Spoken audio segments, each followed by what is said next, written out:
Psalm 10 opens with a gut-wrenching cry. Why, O Lord, do you stand so far away? Why do you hide yourself in times of trouble?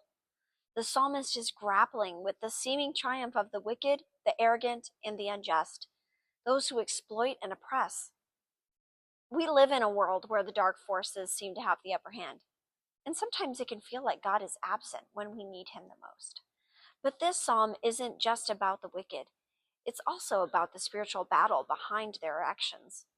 The psalmist's words echo the reality of Satan's influence in our world. Verse 2 describes the wicked as in hot pursuit of the poor. This reminds us of Satan's nature, to seek out the vulnerable and destroy them. In 1 Peter 5:8, Peter warns, your adversary the devil prowls around like a roaring lion, seeking someone to devour. Satan's strategies haven't changed. He targets those who are weak, isolated, or suffering. The wicked, in their pride and greed, mirror this spiritual reality, seeking to tear down what God has built. Psalm 10 verse 4 states, in the pride of his face the wicked does not seek him.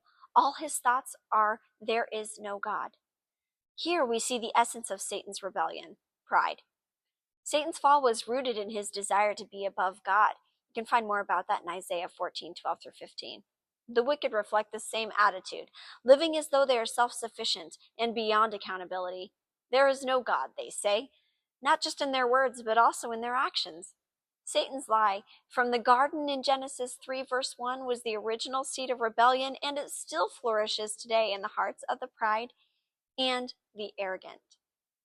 The psalmist cries out to God for justice, but notice the hope woven throughout the psalm. God does see the wicked.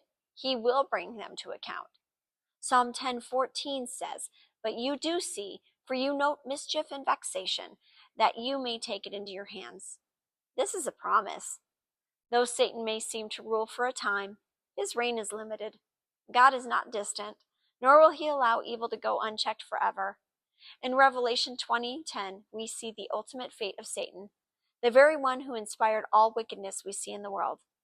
And the devil who had deceived them was thrown into the lake of fire and sulfur, and they will be tormented day and night forever and ever. So what are we to do?